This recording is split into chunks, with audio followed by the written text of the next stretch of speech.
I think the only hope that we have of phasing down emissions and getting to the middle of the century with a much lower level of fossil fuel emissions, which is what we will have to do if we want young people to have a future, then we're going to have to find alternatives. And at this time, nuclear seems to be the best candidate.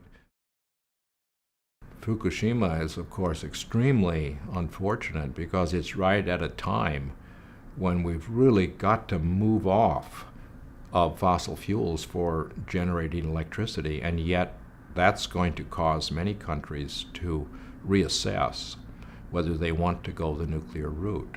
I mean, the fact is that we have much safer technologies than that old technology that existed then. And of course, they should never have built a plant that was designed to withstand only a 3-meter tsunami when it's possible to have much bigger ones. It's easy to avoid that even with that old technology. But with the new technologies, they are passively safe in the sense that if there is an anomaly, like an earthquake or a tsunami or both, they will just shut down and they don't require power to cool them. But that was not the case with that technology. Once they lost their power, they couldn't cool the reactors. It's useful to show that you can have a lifestyle which produces less carbon. But it doesn't solve the problem. Because if that's all that happens, even if you convince 1,000 people or 1,000,000 people or 1,000,000,000 people to reduce their emissions, what it does is reduce the demand for the fuel, lowers its price, and somebody else will burn it. So as long as fossil fuels are the cheapest energy, then we're going to keep burning them, and we can't solve the problem. There are multiple reasons, I think, why there's opposition to nuclear power plants. Nuclear energy is harder for people to understand, the idea of radiation. I mean, radiation is natural. The Earth is bombarded by radiation all the time. So the radiation that was released, for example, in 3 Mile Island, that exposed the accident at 3 Mile Island in Pennsylvania, exposed residents nearby to radiation, which is equivalent to the amount of radiation that you get by flying in a commercial aircraft across the continent and back. So it's not really that dangerous, but it's mysterious to people. And it's been painted as being very dangerous. And it hasn't been compared with the effects that you will get from burning coal, which are very substantial and are well known. There's not a mystery about them, but it's hard to get the public to understand and make that scientific comparison. I think it's unfortunate that so many environmentalists are just assuming that these renewable energies will be able to satisfy all of our requirements. Renewables are only providing about 1%, between 1 and 2%. The soft renewables, the hydropower provides a significant amount of electricity, but that's limited as to how much of that we can have. And the hope that the wind and the sun and geothermal can provide all of our energy is a nice idea, but I find it unlikely that's possible. The environmental community is basically asking the governments to try to reduce their emissions and asking them to subsidize clean energies. Well, that simply doesn't work because we don't get enough energy from the renewables to make a difference. And that then forces any government to approve expanded oil drilling, hydrofracking to get more gas, mountaintop removal to get coal. We're not going to turn the lights out. No government, no president or governor is going to turn out the lights. There has to be energy. And if renewables aren't providing it, then it's been fossil fuels.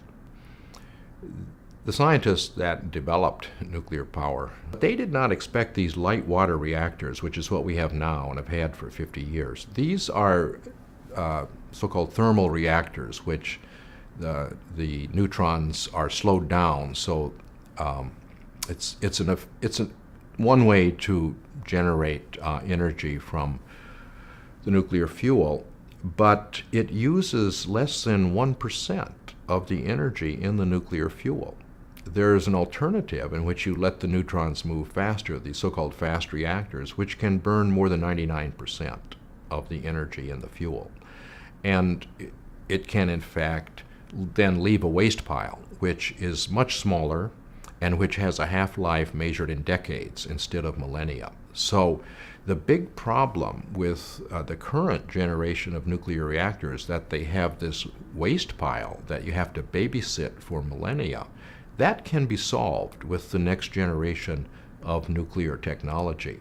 But the problem was that when the United States scientists got that technology to the point where it was close to being time that they could make a commercial reactor, the program was turned off. And I think it was because of the influence of the anti-nuclear people who realized that if this newer technology were developed, it would mean that we would have an energy source which is practically inexhaustible. It could last for billions of years.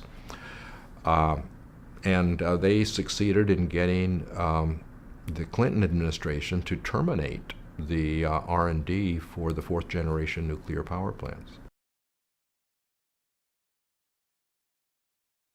What I find disturbing is the fact that the environmentalists who recognize that we have a problem with fossil fuels, that we are, if we don't find an alternative, we are guaranteeing that our children and grandchildren will suffer consequences.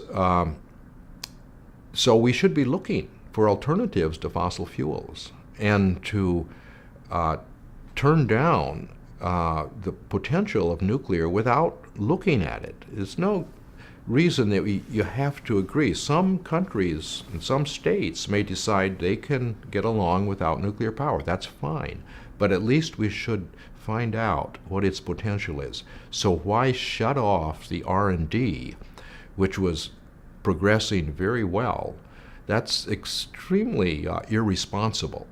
And yet it's really forced on the government by the strong preferences of a rather small number of people, the strong anti-nuclear people, who managed to make a significant fraction of the public believe that nuclear was just unacceptably dangerous.